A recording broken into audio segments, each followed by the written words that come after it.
Good evening, everyone, and welcome to this special council meeting. Before we proceed further, I'll just give notice that I'll be stepping down as chair this evening due to the fact that myself and Deputy Mayor, Councillor Radford, both have COVID-19.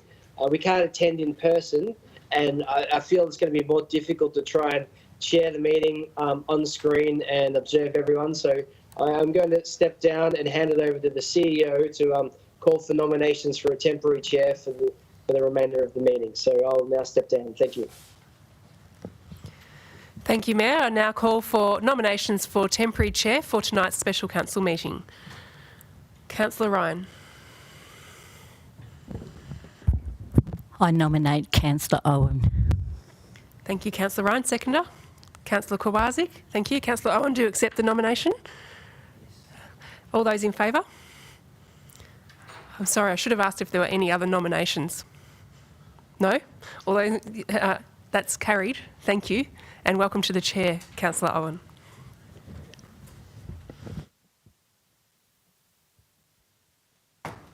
Thank you, councillors. I acknowledge the Mayor and the Deputy Mayor and other councillors online. Thank you. Hope you get better soon, those councillors unwell.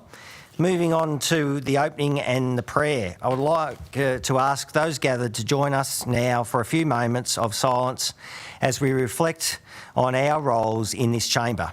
Please use this opportunity for reflection, prayer or thought to focus on our shared intentions to work respectfully together for the well-being of our whole community.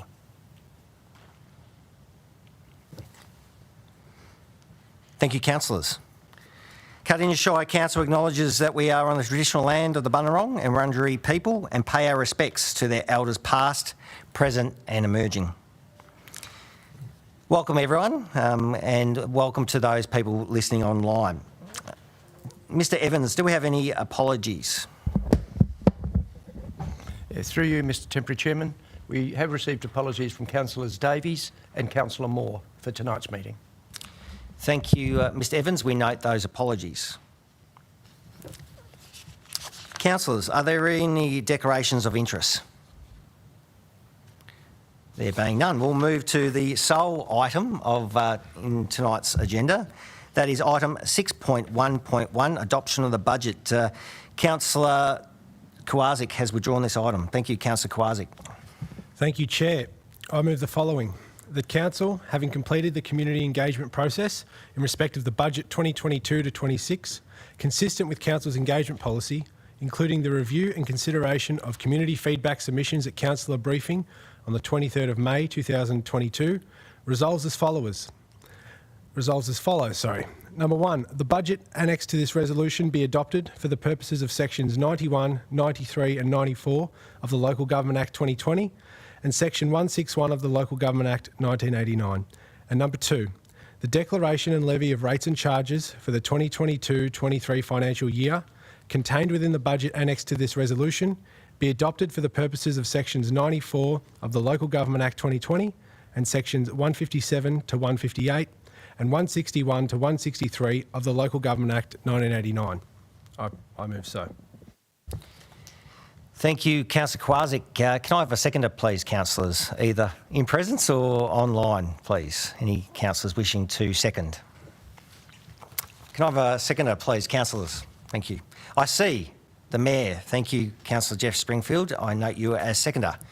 Moving on to the mover, Councillor Kowalczyk, to speak on the adoption of the budget 2022 to 2026. Thank you. Thank you, Chair, and thank you, Mayor Springfield, for your second.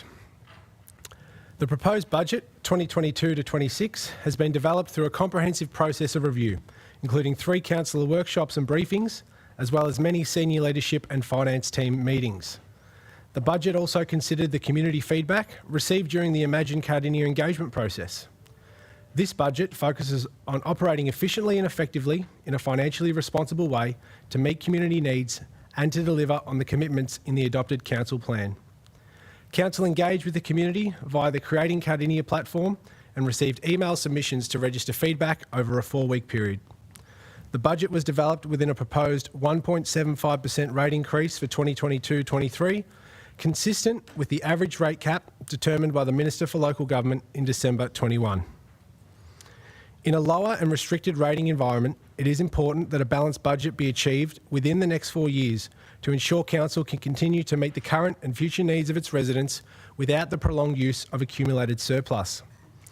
The budget attempts to balance the need to deliver infrastructure and services for a growing Shire while also providing the best possible value for residents, and we recognise and accept the need for careful financial management during the immediate and ongoing economic challenges we face. I won't mention too many individual items, but something I've pushed hard for, and I thank every councillor here for their support, is a new community safety policy. I acknowledge the work that has previously been done by my fellow councillors in this space too. Work will start this year on developing an umbrella policy that incorporates other areas of community safety, including council's existing policies. During the composition stage of this process, we will engage with experts and the community, and it will be ambitious in aiming to pick up what we're not doing already, while also reflecting the unique challenges Cardinia Shire faces in this area. Preventing crime and improving safety, as well as the feeling of being safe, is everyone's responsibility, and council has a big role to play in this space, so I really look forward to that work coming through. This budget also supports our extensive capital works program, as well as our health and wellbeing initiatives, local industry and tourism, waste collection, and our maintenance programs. It's important when proposing the adoption of this budget to talk about the outcome. The budgeted adjusted underlying result for the 2022-23 year is a deficit of $8.16 million, which is $7.69 million higher than the 2021-22 forecast. The deficit is mainly a result of council's response to growing need, supporting increases in council infrastructure and supporting local communities. In response to the ongoing growth in service demand and infrastructure development, an increase in staffing is provided in the budget in 2022-23 also. Council's contractual obligations continue to increase at a significantly higher pace than the rate increase, and Council continues to absorb the impact of cost shifting. Contracts like building maintenance and garbage collection, increasing landfill levy imposed by the state government, and additional asset maintenance costs continue to drive Council's expenditure and contribute to projected adjusted underlying deficits for the medium term. I'll leave it there, Chair, and I look forward to my fellow councillors' input on the budget. Thank you. Thank you, Councillor Kowaczyk. I will go to the seconder, the Mayor, Councillor Jeff Springfield. Thank you. Thank you, Chair, Councillor Owen, and thank you, Councillor Kowaczyk, for moving this such an important item. But my thanks doesn't stop there. I would like to sincerely thank, all the councillors and all the officers that really put in so much work and effort into creating this budget. And it was a difficult budget process this time around compared to the previous 5 that I've done with this council. Incorporating the extra burden and costs of the inflation that we're talking about, and seeing the supply chain issues that we're hearing about, and the goalposts shifting from, it was so much more fluent that we could predict, what the financial outcome was going to look like a year out, from year to year. But how things have changed since since this time last year in the world forecast. I want to say hats off to all the team at council who put all the work behind the figures here, put these tables together and have to add up all the finances and the numbers to make sure that they all balance. It was a strenuous effort, and it was really great to see. I would also like to really thank the community for all the feedback that we received from submissions when our draft budget went out. Some great work there. It was the most engaged that we've had our community in the time that I've been on council, for putting submissions forward and for being a part of this. And this is so important for me and for our council, is that we do bring community on the journey with us, because this is our budget. This is the community's budget that we are talking about here. This is the community's money that we are allocating and to deliver services and infrastructure where we think it is needed best, or where priorities have dictated that it's needed best. And not everyone gets their needs met all the time, and I recognise that, and I know that there is more need out there than there is budget to account for it, and this is a continual thing from year to year. And so I do recognise that it doesn't suit everyone across the Shire, to the highest degree, but this is the best balanced budget that I think we could produce with what we have at hand. And I really like to thank all councillors for their involvement and participation in this. Again, thank you for the submissions. to the community, and just hats off to talk about Worrell Reserve, the skatable area, which in the middle between the draft budget and the budget being adopted tonight, we received $1 million funding grant from the state government through James Molino to help deliver that project. And it was community driven, the advocacy for that. And the state government and James Molino's office heard the community speak in Emerald, and they reacted. And so we've accommodated this. We've got an extra additional $150,000 of funding to put together the design works for this. And I really look forward to seeing this come together in the future, much sooner than what we had anticipated this time last year. I'll leave it there. My time will be up. But thank you very much, Chair and councillors, and I look forward to hearing from everyone. Thank you. Thank you, Mayor. Councillor Jeff Springfield. I'll move to other councillors wishing to speak on this item, adopting the budget. Any councillors wishing to say some words, please indicate. I see Councillor Ryan. Thank you, Councillor Ryan.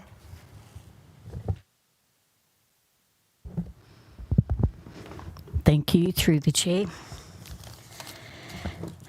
First off, I want to thank councillors and staff for the hard work. Yes, we've worked very, very hard on this budget, but I find it difficult to find equality in this budget.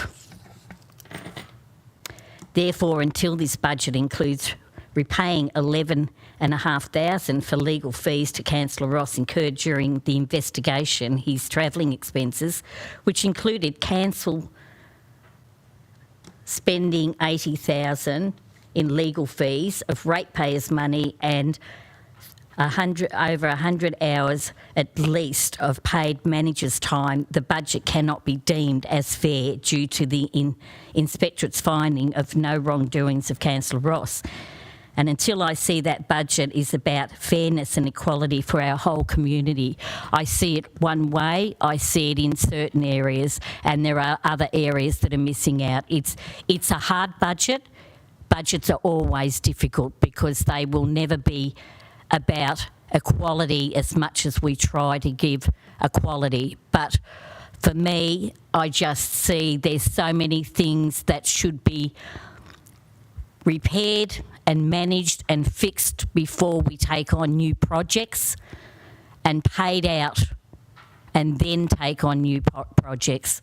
And with this budget, I see it all over the place. So, and it's no, as I said, the hard work that the staff have done and councillors, I am not criticising that. I am saying that that's been hard work. We've all worked in different ways. We all have different perceptions on what the budget brings. But I'm here for my community. And the community is the whole community of Cardinia Shire, not just one or two areas. And that's all. I'll leave it at that. Thank you, Mayor. Thank you, Councillor Ryan. I'll go to other councillors wishing to speak, please. Please indicate. I see Councillor Cameron. Thank you, Councillor Cameron. Through the chair, thank you. Yes, I concur with Councillor Ryan. I don't think this budget is particularly fair, and I think there's adjustments that need to be made for the whole community to make it a fair and honest and just budget. I'll just leave it at that for the time being. Thank you. Thank you, Councillor Cameron. Any other speakers? I see Deputy Mayor, Councillor Tammy Radford. Thank you, Councillor Radford. Thank you, Chair. Yeah, it has been a difficult process, this budget. It's been very tight and we've had to stretch it further than it's been able to go. But I just wanted to highlight a few things that Council's ongoing commitment to provide the community with key infrastructure and facilities with some of the key projects as follows. We've got the $3.9 million for the Cardinia Youth Facility building. We've got some integrated children's facilities in Timbertop and Brunt Road. Sealing the Hills, which is 10 million, road sealing program, which is across Cardinia to connect Cardinia, and the Princess Highway intersection upgrade works, Cooey-Rup Bowls and Community Pavilion, and the Coral Inn Reserve Pavilion. So I do see it being spread out a bit across the Shire, and I think we've done well, as I said, with the budget that we had to try and spread that as far as we could. So thank you. Thank you, Deputy Mayor, Councillor Tammy Radford. Thank you. Are there any other speakers before I say some words? I don't think there is any other speakers. I'll say some words. I'd just like to thank the community, firstly, for their submissions. There was 13 themes, and some of them had multiple numbers attached to those themes. For instance, the Worrell Reserve had 86 submissions. You had the Emerald Village Exercise and Recreation group called EVER. They organised a petition with 862 people signing that petition. So firstly, there was a number of others, but thank you for those who took the time to put in a submission. I agree with Councillor Tammy Radford that it is a Shire. It is a budget that looks after the entire Shire. I do think it's fair. It's gone through a long process, and this started, I think, back in November, December. So much time has been put into this. I thank the officers involved in this. There's some really good projects, as listed by Councillor Tammy Radford, some that have been in the pipeline for a long, long time. So I'm looking forward to them progressing and moving along. For instance, obviously the Officer District Master Plan, that's been talked about for a long time. The Cardinia Youth Facility right in central Pakenham, providing a great brand new facility for our young people. Really important. I'm pleased a number of projects in my ward are finally going to see some legs after probably, I reckon, 10 years of me trying to advocate for them, and that's O'Neill Road, the Beaconsfield streetscape improvements. We see continued council's commitment to the Upper Beaconsfield Rec Reserve as well. Disability Action Plan, access priority upgrades, really important. So I do think it is a budget that is for all. It doesn't matter where you live in Cardinia Shire, this budget is catering for you. And I think that is clear through the documentation, the Capital Works program and so forth. So I will go to Councillor Kwasik to sum up, please. Thank you. Thank you, Chair. Thank you all councillors for your comments. Working within the framework provided by the adopted Financial Plan 2021 to 31, this budget outlines how resources will be allocated to deliver the initiatives, programs, services and capital works to the community as framed by the Council Plan for the 2022-26 period. It also outlines the associated arrangements for financing and servicing our financial debt. The budget has been influenced by the consultation process as appropriate and is based on sound financial principles, prudent debt management, responsible asset management and ratepayer equity, value and affordability principles. Whilst the final result is a deficit for the 2022-23 year of $8.16 million, the community can be confident that it will enable Council to continue to deliver on the outcomes set out in the Council Plan. It means we can continue to provide support to the local community and economy in the face of difficult economic circumstances and supply issues. I note there was some mention of desired changes. The power to adopt the budget remains in the remit of Council, which means that changes and adjustments can be made via an alternate motion. I note there was none tonight. To echo what our Mayor said earlier, I want to thank our local community for their submissions and feedback over this budgetary process. I encourage everyone to read it and to take part in future budgets because community feedback is a cornerstone of Council's budgetary process. Finally, I also want to thank my fellow councillors, our CEO, senior leaders and our finance team headed up by Scott Moore for their outstanding work. Thank you, Chair. Thank you, Councillor Kwasik. I put this item 6.1.1, adoption of budget 2022 to 2026 up to a vote. All those in favour, please indicate, please, by show of hands. Thank you. Those against? 3. That's carried. Thank you. Division has been called by Councillor Ryan. So all those in favour, please stand.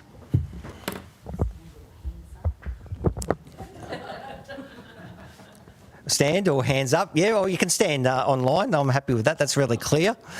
All those in favour, I call Councillor Kwasik, Councillor Deputy Mayor Tammy Radford, Mayor Jeff Springfield, Councillor Brett Owen.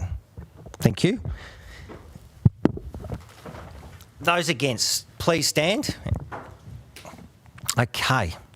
I call Councillor Carol Ryan, Councillor Kay Cameron, and I see Councillor Colin Ross. That motion is carried. The budget is passed. Thank you. That concludes tonight's meeting. There's no other agenda items to be debated. So thank you everyone for attending and tuning on online. Thank you very much. I close the meeting. Thank you.